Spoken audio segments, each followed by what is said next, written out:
Higit sa 1,000 tiwaling pulis na sangkot umano sa iba't ibang illegal na aktibidad ang minamatyagan ngayon ng PNP Integrity Monitoring and Enforcement Group o IMEG. 79 sa mga ito ay naaresto na at nasampahan na rin po ng kaso. Kunin natin ang live report ni Mar Gabriel. Mar. Alex, pinakahuli sa mga naaresto ng IMEG ay yung 7 pulis na nahaharap sa 2 counts ng murder na isinampa ng Commission on Human Rights.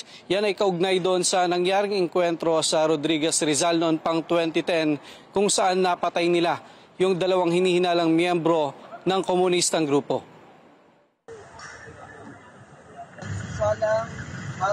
Parang hindi tayo masyadong halata.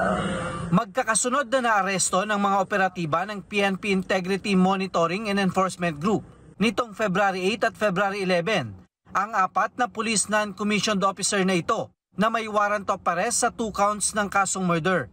Nitong February 13, kusang loob naman na sumuko sa IMEG ang 3 opisyal ng PNP Special Action Force na naharap din sa parehong kaso. Kaugnay ito sa nangyaring engkwentro sa Barangay Puray sa Rodriguez Rizal noong 2010 kung saan napatay nila ang 2 umanong miyembro ng Communist Terrorist Group dahilan ng pagsasampa ng kaso ng Commission on Human Rights. Yes po, if it's service-related po, the PNP is providing legal assistance po. Since this is related in the performance of their duties po, then the PNP will provide legal assistance po. Sa selebrasyon ng ika-5 taong anibersaryo ng IMEG ngayong araw, ipinagmalaki nila na umabot na sa 69 na mga pulis na sangkot sa iba't ibang kaso ang kanilang naaresto sa loob lang ng 1 taon. Ilan sa mga ito ang dinampot sa magkakahiwalay na entrapment at buy-bust operation. 49 sa kanila ang nasampahan ng kasong kriminal at kasong administratibo. Sa kabuuang datos ng PNP, umabot na sa 131 mga pulis ang tuluyan ng inalis sa serbisyo mula Enero hanggang February 14 ngayong taon.